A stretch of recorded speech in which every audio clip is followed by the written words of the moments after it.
दोस्तों, भारत और इंग्लैंड के बीच 5 T20 मैचों की सीरीज समाप्त होने के बाद अब बारी 3 वनडे मैचों की सीरीज की है। पहला मुकाबला 6 फरवरी को खेला जाना है और ये मुकाबला खेला जाएगा विदर्भ क्रिकेट एसोसिएशन नागपुर में, जहां पर ऑलमोस्ट 18 साल के बाद कोई ओडीआई मुकाबला खेला जाना है। आज के इस वीडियो में इस पहले वनडे मुकाबले के लिए हम विदर्भ क्रिकेट एसोसिएशन नागपुर का पिच रिपोर्ट लेके आए हैं। वीडियो नॉलेजफुल है, अंत तक बने रहिएगा। साथ ही दोस्तों, अब तक आप हमारे टेलीग्राम पर नहीं ज्वाइन हुए हैं तो आपको बताते चले, सभी मुकाबलों का ऑफिशियल पिच रिपोर्ट और फैंटेसी टीम सबके लिए बिल्कुल फ्री में हम टेलीग्राम पर शेयर करते हैं, जिसका लिंक वीडियो और चैनल के डिस्क्रिप्शन में है, या फिर सीधे क्रिकेट एक्सपर्ट बाय विवेक के नाम से सर्च करके आप जा सकते हैं। फिलहाल दोस्तों, बात करें नागपुर के इस पिच के बारे में तो यहाँ पर अंतिम वनडे मुकाबला भी 2007 में खेला गया था। इसके बाद हालांकि समय समय पर बाकी क्रिकेट होते आए हैं, लेकिन ओडीआई इंटरनेशनल लेवल पर यहाँ पर नहीं हुए हैं। कुल मिला के इस पिच की ओर अगर हम देखें तो नए सिरे से ऑर्गेनाइज ये पिच है, और यहाँ पर अगर हम पिच कंडीशन देखें तो यहाँ पर फ्रेश पिच मिलने वाला है, जहाँ पर शुरुआती ओवरों में थोड़ी बहुत तेज गेंदबाजों को मदद मिलेगी, लेकिन रनों से भरपूर ये पिच होती है। यहाँ पर ढेरों स्कोर लगते हैं। इसके अलावा नागपुर के पिच के इतिहास रहा है कि यहाँ पर स्पिनर्स को भी थोड़ा बहुत मदद देखने को मिलता है। अब तक इस वेन्यू पे कुल मिला के 14 ओडीआई मुकाबले हुए हैं। 8 बार पहले इनिंग में बैटिंग करने वाली टीम ने तो 6 बार चेज करने वाली टीम ने मुकाबले जीते हैं। इस दौरान पहले इनिंग का एवरेज स्कोर 270 का देखने को मिला है। हाईएस्ट टोटल भारत द्वारा बनाया गया है श्रीलंका के अगेंस्ट 6 विकेट पे 350 रन, तो वहीं पर लोएस्ट टोटल में जिम्बाब्वे की टीम ऑस्ट्रेलिया के अगेंस्ट 154 पे ऑल आउट भी हुई है।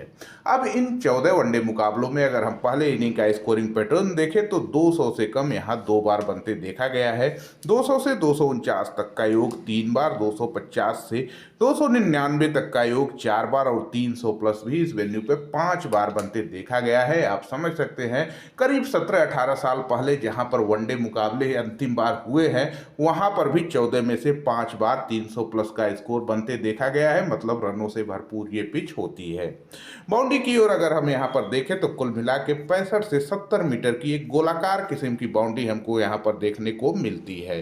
अब दोस्तों, इस वेन्यू पे अगर हम लेटेस्ट मुकाबले की ओर भी देखें तो अंतिम मुकाबला 14 अक्टूबर 2007 में देखने को मिला था। भारत और ऑस्ट्रेलिया आमने सामने थी। यहाँ पर ऑस्ट्रेलिया पहले बैटिंग करती है। एंड्रू साइमंड्स के जबरदस्त सेंचुरी की बदौलत ऑस्ट्रेलिया की टीम 50 ओवर में 8 विकेट पे 317 रन बनाती है।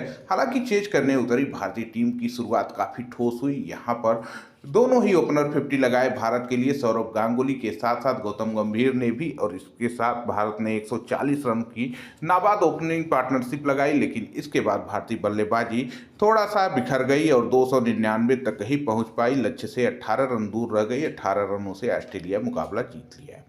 इससे पहले का जो मुकाबला हुआ था ये इसी सन में हुआ था, 2007 में ही, भारत और श्रीलंका के बीच। 21 जनवरी 2007 को यहाँ पर भारत पहले बैटिंग करती है और यहाँ पर भी हमें ढेरों स्कोर लगते देखा था।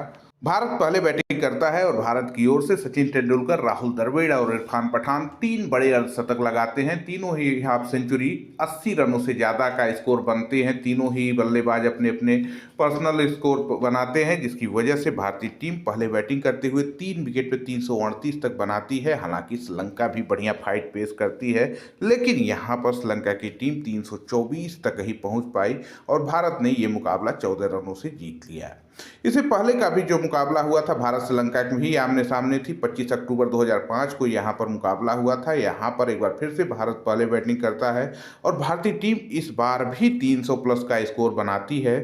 50 ओवर में भारत 6 विकेट पर 350 रन का योग बनाती है। हालांकि इस बार श्रीलंका की बल्लेबाजी भारतीय गेंदबाजी के सामने बड़े स्कोर के प्रेशर में बिखर गई और मात्र 198 पे ऑल आउट हो गई, जिसकी वजह से भारतीय टीम 152 रनों की बड़ी जीत दर्ज कर ली थी। तो आपने देखा, इन अंतिम 3 वनडे मुकाबलों में ढेर सारे स्कोर लगे। अगर हम विकेट की ओर देखें तो इन अंतिम 3 वनडे मुकाबलों की 6 इनिंग में कुल मिला के 42 विकेट गिरे। पहले इनिंग के 27 और दूसरे इनिंग के 25।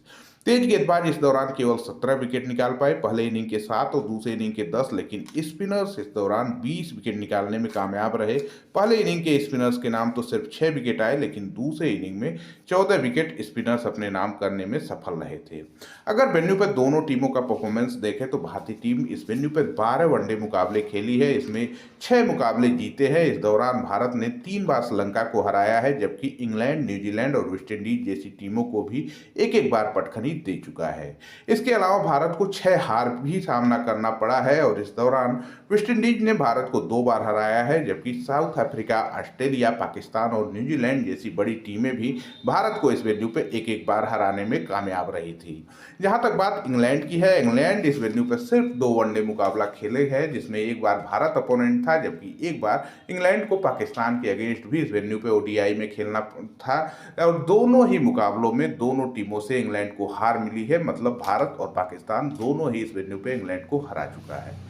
तो ओवरऑल इस वेन्यू पे भारत इंग्लैंड सिर्फ यही एक मुकाबला खेली है जहां पर भारत ने इंग्लैंड को हरा दिया था। वैसे टी20 सीरीज में जिस प्रकार से भारत बेहतर करके आ रहा है, सीरीज जीत के आ रहा है, यहाँ पर भी भारतीय टीम फेवरेट लग रही है। वीडियो में इतना ही, मिलते अगली वीडियो में, तब तक के लिए नमस्कार दोस्तों।